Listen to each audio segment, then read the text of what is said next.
Құрметті студенттер, әріптестер. Бүгінгі дәрісіміз ядролық физиканың іргелі қағидаларына, атап айтқанда, элементар бөлшектер мен олардың өзара әсерлесулеріне арналады. Бұл сала біздің әлемнің ең терең құпияларын ашуға мүмкіндік береді. Біз материяның ең кішкентай құрамдас бөліктерін және оларды біріктіретін немесе ыдырататын күштерді зерттейміз.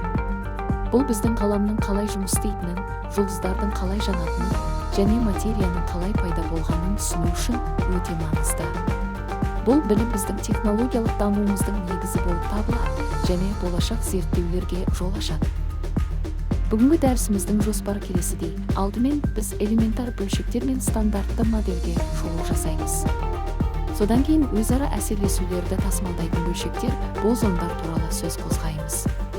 Үшінші және төртінші бөлімдерде табиғаттың төрт іргелі күшінің екеуі, күшті және электромагниттік өзара әсерлесулерді, сондай-ақ әлсіз және гравитациялық өзара әсерлесулерді жеке-жеке қарастырамыз. Соңында біз өзара әсерлесулерді біріктіру теориясының маңыздылығы мен қазіргі физикадағы орны туралы талқылаймыз. Бұл жоспар бізге осы күрделі тақырыпты жүйелі түрде түсінуге көмектеседі.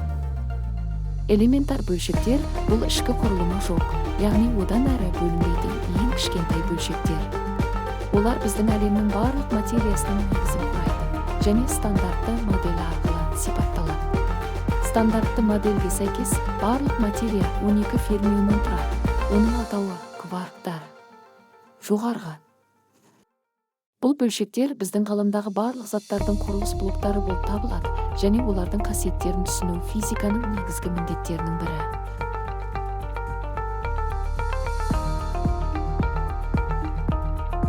Табиғаттағы әрбір күш, яғни өзара әсерлесу, бөлшектер алмасуының нәтижесінде пайда болады. Бұл бөлшектерді біз бозондар деп атаймыз.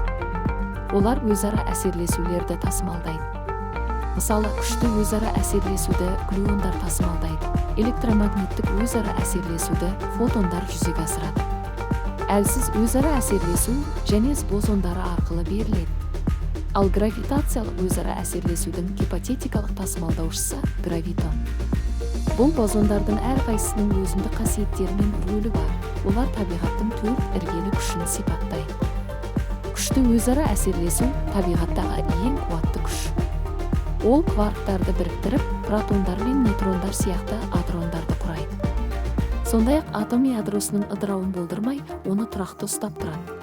Бұл күшті глюондар тасымалдайды және оның әсер ету радиусы өте қысқа, шамамен 10 метр. Бұл күштің қысқа қашықтықтағы әсері оның ядро ішіндегі маңызды рөлін көрсетеді. Ғылымның басты мақсаттарының бірі табиғаттың барлық күштерін біріктіретін ұлы бірігу теориясын жасау және күшті өзара әсерлесу осы теорияның негізгі компоненттерінің бірі болып табылады. Электромагниттік өзара әсерлесу зарядталған бөлшектер арасындағы күш. Бұл табиғаттағы екінші ең қуатты күш. Ол атом ядросы мен электрондарды байланыстырып, атомдардың тұрақтылығын қамтамасыз етеді. Сонымен қатар химиялық реакцияларға, жарық құбылыстарына және материя мен сәулелену арасындағы өзара әсерлесуге жауапты.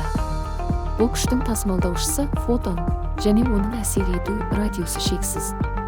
Электромагниттік өзара әсерлесу біздің күнделікті өміріміздегі көптеген құбылыстарды, мысалы, электр тогын, магниттік өрістерді және жарықты түсіндіреді. Әлсіз өзара әсерлесу бұл бір бөлшектің басқа түрге айналуына жауапты күш. Мысалы, нейтронның протонға айналуы бета-ыдырау осы күштің арқасында жүзеге асады. Бұл күш болмаса, күн жарық бермес еді, өйткені күннің энергиясы ядролық синтез реакцияларына негізделген, ал олар әлсіз өзара әсерлесу арқылы жүреді. Әлсіз өзара әсерлесу бөлшектердің ыдырау және түрлену процестері, сондай-ақ элементар бөлшектердің өмір сүру ұзақтығы туралы маңызды ақпарат береді. Оның тасымалдаушы бөлшектері және бозондары. Бұл бозондардың массалары өте үлкен, ал әсер ету радиусы өте қысқа, шамамен 10 метр.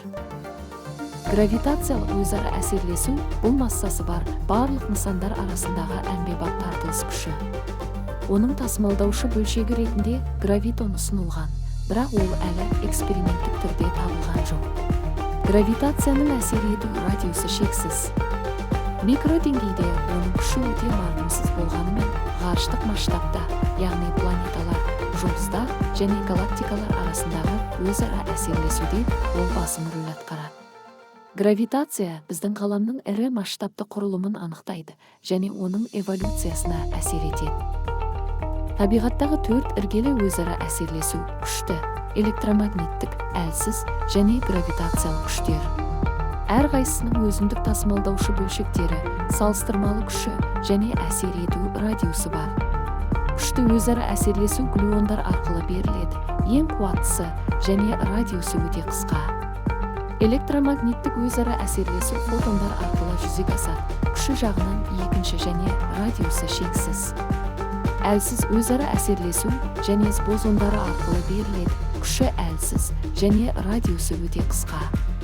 Гравитациялық өзара әсерлесу гравитон арқылы беріледі, гипотетикалық, ең әлсіз күш және радиусы шексіз.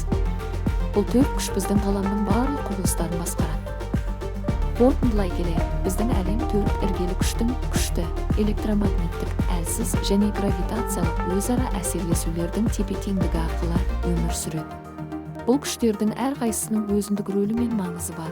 Олар материяның құрылымынан бастап, ғаламның кең ауқымды құрылымына дейінгі барлық құбылыстарды анықтайды. Қазіргі заманғы ғылымның басты мақсаттарының бірі осы 4 күшті біріктіретін ұлы бірігу теориясын жасау. Бұл теорияны құру физикадағы ең күрделі және маңызды мәселелердің бірі. Ол бізге әлемнің табиғатын тереңірек түсінуге мүмкіндік береді және болашақ зерттеулер үшін жаңа бағыттар ашады.